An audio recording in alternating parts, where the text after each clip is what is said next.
Friends, नमस्कार। Welcome to my YouTube channel computer science with Satish. आज फिर से आपके सामने है एक नए वीडियो के साथ, जिसमें डिस्कस करेंगे हम लोग फंक्शन के बारे में ही। पिछले कुछ वीडियोस में हम लोगों ने देखा है कि फंक्शन को डिफाइन कैसे करते हैं, फंक्शन को कॉल कैसे करते हैं और बेसिक जो सिंटेक्स होता है वो फंक्शन का क्या होता है। ठीक है, इस वीडियो में हम लोग तीन चीज़ें देखने वाले हैं। इस वीडियो को अगर आप देख रहे हैं तो पिछला दोनों वीडियो आप जरूर देखें, क्योंकि ये वीडियो उसी कंटिन्यूएशन का है। तो आज हम लोग तीन चीजें यहाँ पे देखेंगे, जो कि मैंने यहाँ लिखा हुआ है। पहला, void and non void functions, returning multiple values and scope of variable. ठीक है, तो सबसे पहले हम लोग बात करते हैं void and non void functions का। तो हमने एक आपको एग्जांपल दिया था फंक्शन का, जिसमें कि आपको हमने लिखा था डेफ सम a, b। ठीक है, और यहां पे हम लोगों ने लिखा x equal to a plus b।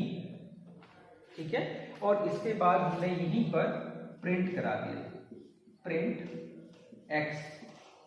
ठीक है, ये तो एक एग्जांपल हो गया इसका वॉइड फंक्शंस का। वॉइड फंक्शन का मतलब क्या हुआ? ऐसे फंक्शंस जो कोई वैल्यू रिटर्न नहीं करते हैं। ठीक है, एक और एग्जांपल देते हैं वॉइड फंक्शन का। लिख सकते हैं हम लोग, जो लिखा था लास्ट क्लास में हम लोगों ने, डेफ ग्रीट, और यहां लिख दिया हमने प्रिंट हेलो।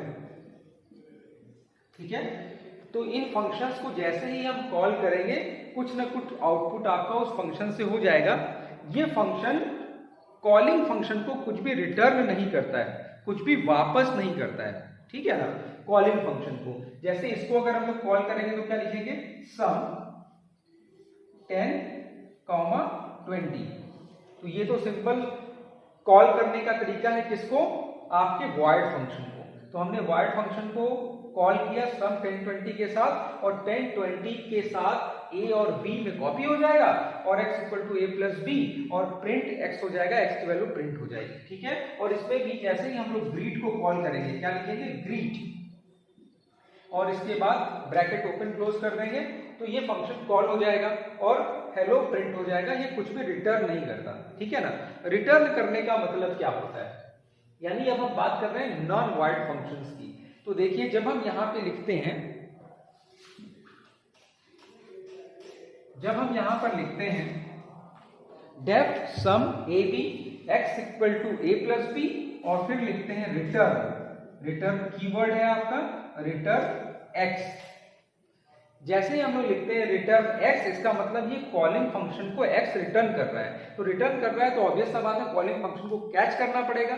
कैसे करते हैं? देखिए, अभी हम लोग लिख रहे थे सम 10, 20 वॉइड फंक्शन के लिए। अब चूंकि फंक्शन हमारा कुछ रिटर्न कर रहा है, हमारे फंक्शन में रिटर्न स्टेटमेंट है, तो हम क्या लिखेंगे? कोई भी वेरिएबल का नाम a इक्वल टू सम 10, 20। क्यों लिखा a इक्वल टू? क्योंकि हमारा जो सम फंक्शन है वो कुछ रिटर्न कर रहा है, तो कोई आपको कुछ दे रहा है, इसका मतलब है आपको कैच भी करना पड़ेगा। तो इसीलिए हमने सम फंक्शन को कॉल करने के लिए कोई वेरिएबल का नाम इक्वल टू सम फंक्शन को कॉल किया है। तो अब देखो क्या होगा, इंटरप्रेटर काम कैसे करेगा। जैसे ये स्टेटमेंट आएगा, सम कॉल होगा और 10, 20 यहाँ पे पास हो जाएगा, x equal to a plus b होगा, रिटर्न x, यानी x रिटर्न होके इस a में आ जाएगा। ठीक है, यानी ये जो रिटर्न करेगा वो कहाँ रिटर्न करेगा? कॉलिंग फंक्शन के आगे जो वेरिएबल आपने लिखा है उस पर वो रिटर्न हो जाएगा। तो ये तो हो गया कौन सा फंक्शन आपका? Non void function, non void function. ठीक है, नॉन वॉइड मतलब, वॉइड का मतलब कुछ नहीं, जो कुछ रिटर्न नहीं कर रहा हो। नॉन वॉइड का मतलब जो कुछ रिटर्न कर रहा हो। तो इसने क्या किया? a इक्वल टू सम 10, 20, और ये फंक्शन x रिटर्न कर रहा है, जो कहां आ जाएगा? कॉलिंग फंक्शन के आगे जो आपने नाम लिखा हुआ है उसमें आ जाएगा। तो that is called non void function. ठीक है ना, अब चलो हम लोग देखते हैं रिटर्निंग मल्टीपल वैल्यूज का मतलब क्या होता है। हमने रिटर्न का मतलब तो देख लिया, क्या हो रहा है रिटर्न का मतलब। आप या तो यही प्रिंट करा सकते हैं, या उसको कॉल करने वाले फंक्शन को रिटर्न कर सकते हैं। जैसे एग्जांपल देते हैं आपको, फंक्शन का मतलब क्या हुआ, जैसे हमने आपको कह दिया कि भाई आप एक फंक्शन की तरह ट्रीट करेंगे, किसी आदमी को, किसी स्टूडेंट को खड़ा कर दिया हमने और आपको हमने कहा भाई आप क्यूब फंक्शन है, यानी हम कोई नंबर देंगे तो आप क्यूब बता देंगे, ठीक है ना। तो क्या होगा, हमने 3 दिया तो आपने कैलकुलेट करके हमें वापस कर दिया या डिस्प्ले कर दिया, 2 ऑप्शन है। तो आप, अब बढ़िया तो तब होगा जब जो भी हमने कैलकुलेट करने के लिए कहा आपने सिर्फ हमें बताया, ठीक है ना। आप डिस्प्ले कर देंगे तो सबके लिए पब्लिक हो जाएगा, आपने सिर्फ हमें बताया तो हो सकता है कि हमें उसी वैल्यू को लिखना हो, पब्लिश करना हो या उसमें कुछ कैलकुलेशन करके पब्लिश करना हो, वो हमारे पे डिपेंड करता है, ठीक है। तो जो भी फंक्शन को कॉल करता है रिजल्ट उसके पास वापस आ जाए और वो उस रिजल्ट के साथ जो करना चाहता है करे, या तो डिस्प्ले कराए या किसी और कैलकुलेशन में उसको इंटरमीडिएट वैल्यू की तरह ट्रीट करना चाहता है तो उस तरह से उसे ट्रीट करे। जैसे इस एग्जांपल में यहाँ पे प्रिंट एक्स भी किया जा सकता था, लेकिन प्रिंट एक्स नहीं करने का ये फायदा है, वैल्यू जब रिटर्न होकर वापस मिल गया तो हो सकता है कि इस ए में, यानी ये जो सम होके आया है उसका इंटू 2 प्रिंट कराना हो हमें, यानी हम ए को प्रिंट नहीं कराना चाहते, हम प्रिंट कराना चाहते हैं प्रिंट ए इंटू 2, ठीक है। यानी हमें 2 नंबर मिला था, उसके सम का डबल प्रिंट करना था हमें, ठीक है। तो हमने सम फंक्शन से तो सम करा लिया और डबल अपने आप करके प्रिंट कर दिया, ठीक है। और यहीं पे अगर प्रिंट करा देते तो ये काम हम यहाँ पे नहीं कर पाते। तो इस कोड को आप लिख लीजिएगा, इससे आपको रिटर्न का मतलब समझ में आएगा, रिटर्न क्यों इंपॉर्टेंट है, ठीक है। अब बात आती है कि यहाँ तो एक वैल्यू रिटर्न हुआ है, मान लेते हैं कि एक प्रोग्राम हम बनाते हैं और वो 2 या 3 काम करेगा, ठीक है, 2-3 काम। जैसे हम लोग मान लेते हैं वो करेगा क्या, प्लस करेगा, मल्टीप्लाई करेगा और डिवीजन करेगा। एक फंक्शन 3 काम करेगा, ठीक है ना। तो हम लोग क्या लिखेंगे, डेफ, ठीक है, CALC नाम का फंक्शन बना लेते हैं हम लोग और यहाँ पे a और b 2 वैल्यू ले लेते हैं और ये काम क्या करेगा, a equal to a plus b, b equal to a into b और c equal to a divided by b, ठीक है ना। तो यहां आप देख रहे हैं कि 3 वैल्यूज आ रही हैं, तो आप चाहें तो यहां पे तीनों वैल्यू को प्रिंट करा दीजिए, प्रिंट a, b और c, या इनको रिटर्न कर दीजिए। तो अभी तो एक वैल्यू रिटर्न कर रहे थे, यहाँ पे आप मल्टीपल वैल्यूज को रिटर्न कर सकते हैं, रिटर्निंग मल्टीपल वैल्यूज जो हमने लिखा है। तो मल्टीपल वैल्यू को कैसे रिटर्न करेंगे आप, सिर्फ आपको वही लिखना है, रिटर्न स्टेटमेंट, रिटर्न और a, b, c, 3 वैल्यू यहाँ पे देखो रिटर्न हो गया।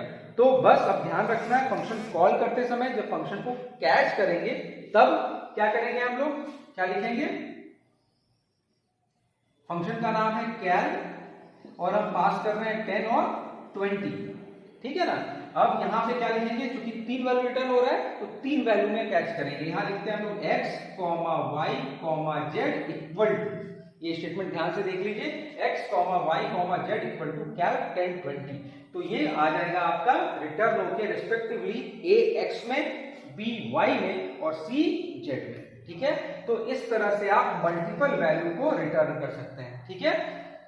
पहले के लैंग्वेजेस में सिंगल वैल्यू रिटर्न होते थे और दूसरा तरीका था मल्टीपल वैल्यूज को, लेकिन आपके पाइथन में बहुत ही आसानी से मल्टीपल वैल्यूज को रिटर्न किया जा सकता है। तो ये तो हो गया हमारा दूसरा कॉन्सेप्ट जिसका नाम था रिटर्निंग मल्टीपल वैल्यूज। अब हम जल्दी से देख लेते हैं तीसरा कॉन्सेप्ट अपना, जिसका नाम रखा है हम लोगों ने scope of variable. Scope of variable आपके पाइथन में क्या होता है इसको हम लोग देख लेते हैं, ठीक है। कहीं कोई डाउट होगा तो आप कमेंट करके पूछ सकते हैं, ठीक है। चलिए तो देखते हैं हम लोग स्कोप ऑफ वेरिएबल का क्या मतलब होता है। स्कोप ऑफ वेरिएबल का मतलब है कि कोई भी वेरिएबल जो आप डिक्लेयर करते हैं उसका एग्जिस्टेंस कहां तक होगा। अब आप ये जानते हैं जब आप प्रोग्राम बनाते हैं तो आपके प्रोग्राम में एक से अधिक ब्लॉक्स होते हैं, 2-3 फंक्शंस मेन, जैसे क्या हो गया, डेफ, ग्रीट, ठीक है, एक फंक्शन हो गया जिसके अंदर कुछ लाइंस हैं। ये हो गया दूसरा ब्लॉक जो आपने सम बनाया था, इसमें कुछ लाइंस हैं। एक हो गया तीसरा ब्लॉक डेफ कैल्क, ठीक है, इसमें हो गया कुछ, ठीक है, 3 ब्लॉक्स हो गए। और एक आपका मेन जो आपका जहां से प्रोग्राम एग्जीक्यूट होता है वो वाला ब्लॉक हो गया। ठीक है, तो ये आपके 4 ब्लॉक्स हैं। ठीक है ना। अब आप ये ध्यान कर लीजिए, जब हम स्कोप की बात करते हैं इसका मतलब ये होता है जब आप कोई वेरिएबल जिस ब्लॉक में डिक्लेयर करते हैं उसका एग्जिस्टेंस उसी ब्लॉक तक होता है। जैसे हमने यहां पे लिख दिया x इक्वल टू 10। ठीक है, किस ब्लॉक में किया हमने? ग्रीट के ब्लॉक में किया।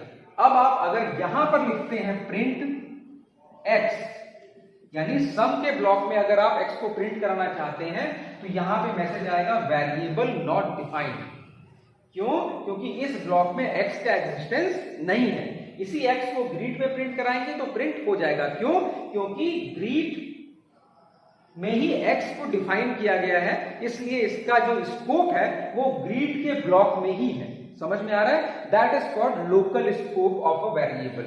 ठीक है, जिस ब्लॉक में वेरिएबल को डिफाइन किया जाता है उसी वेरिएबल में उसका स्कोप होता है। दूसरे ब्लॉक में अगर उसको एक्सेस करना चाहेंगे तो नॉट डिफाइंड का मैसेज आ जाएगा आपका, यानी उस वेरिएबल का वो स्कोप नहीं। ठीक है, तो ये तो बात हो गया लोकल स्कोप का। किसी भी वेरिएबल का लोकल स्कोप क्या होता है? इसका मतलब जिस ब्लॉक में वो डिफाइन है उसी ब्लॉक तक उसका स्कोप होता है, यानी वहां तक वो काम कर पाता है। जैसे आपने कैल्क में बना लिया लिखा आपने a इक्वल टू 50। ठीक है, और इस a को आप सम में कॉल करना चाहते हैं या प्रिंट करना चाहते हैं, प्रिंट a, तो फिर से सम में नॉट डिफाइंड दिखाई देगा। ठीक है ना। तो जबकि डिफाइंड है लेकिन दूसरे ब्लॉक में डिफाइंड है, तो जिस ब्लॉक में डिफाइंड होगा वेरिएबल उसी ब्लॉक में उसका एग्जिस्टेंस होगा, दूसरे में नहीं होगा। इसे हम कहते हैं लोकल वेरिएबल। लेकिन एक और दूसरे टाइप का वेरिएबल है जिसे हम कहते हैं global variable. Local and global.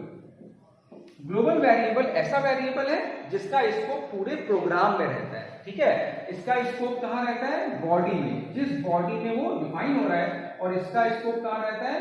Whole program. ठीक है, ग्लोबल वेरिएबल का स्कोप कहां तक रहता है? पूरे प्रोग्राम में। तो ग्लोबल वेरिएबल कहां डिफाइन किया जाएगा? क्योंकि हम जानते हैं कि जिस ब्लॉक के अंदर वेरिएबल को डिफाइन कर देते हैं उसी में उसका स्कोप होता है। तो ग्लोबल वेरिएबल को कहां डिफाइन किया जाए? तो ग्लोबल वेरिएबल को, जैसा कि नाम है ग्लोबल, किसी भी ब्लॉक में उसको डिफाइन नहीं करेंगे, सारे ब्लॉक के बाहर डिफाइन करेंगे। तो सारा ब्लॉक का बाहर कहां हो जाएगा? यानी कि सबसे ऊपर जहां से प्रोग्राम शुरू हो रहा है वही आप डिफाइन कर लीजिए। वहां पे हम लिख देते हैं क्या? x equal to 100। x equal to 100। अब अपने मेन में या किसी भी ब्लॉक में आप जाते हैं, जैसे कि ये सम में हम जाते हैं और लिखते हैं हम लोग प्रिंट x, जैसा कि यहाँ पे लिखा हुआ है। ठीक है, तो क्या प्रिंट हो जाएगा आपका? x इक्वल टू 100 है, क्योंकि वो क्या करेगा? दो ही जगह देखता है। कोई भी जो वेरिएबल का डिक्लेरेशन हुआ है या डिफाइन किया गया है, जब उसको आप यूज करते हैं तो वो दो जगह देखता है। पहला लोकल स्कोप में देखता है और सेकेंडली वो ग्लोबल स्कोप में देखता है। अगर वो लोकल स्कोप में अवेलेबल नहीं है तो वो ग्लोबल स्कोप में देखता है कि क्या कहीं ग्लोबली तो एक्स डिफाइन नहीं है। अगर वो ग्लोबली डिफाइन होता है तो उसकी वैल्यू को प्रिंट करा देता है। अगर लोकल में भी नहीं है और ग्लोबल में भी नहीं है तो आपके पास मैसेज आता है वेरिएबल नॉट डिफाइंड। ठीक है ना। तो आप कोई वेरिएबल ऐसा बनाना चाहते हैं जिसका स्कोप ग्लोबल हो और सारे जगह वो वेरिएबल को हम यूज कर पाए, तो आप नॉर्मल सारे ब्लॉक्स के ऊपर आप उस वेरिएबल का डिक्लेरेशन कर दीजिए और जो वैल्यू आपको डालना है आप डाल दीजिए, और फिर आप किसी भी जाके किसी भी ब्लॉक में यूज करना चाहते हैं तो उसको यूज कर सकते हैं। ठीक है ना। अब जैसे कि मान लीजिए ये एक्स नहीं होता तो आप और अपने मेन में जहां से प्रोग्राम सारा बॉडी खत्म होता है, जो आपका मेन शुरू होता है, जहां फंक्शन कॉल करते हैं आप, वहां पे अगर आप लिखते प्रिंट एक्स, लिख दिया आपने प्रिंट एक्स, ठीक है ना, और ग्लोबल डिफाइन नहीं किया आपने, और फिर आप देखेंगे यार यहां भी ग्रीट में भी डिफाइन है, उसके बाद यहां भी आपके दिखाई दे रहा है कैश में मान लेते हैं x इक्वल टू 20 है, तो दो जगह डिफाइन होने के बाद भी यहां मैसेज आएगा फंक्शन नॉट डिफाइंड। क्यों? क्योंकि ये इस ब्लॉक के लिए x है और ये इस ब्लॉक के लिए x है। ये एक एग्जांपल आपके बुक में भी दिया हुआ था कि एक म्यूजियम है मान लेते हैं किसी शहर में, ठीक है। अब वहां पे क्या है कि आपको वहां टिकट मिल रहा है एक काउंटर से, जो कि उस शहर के सारे म्यूजियम के लिए एप्लीकेबल है।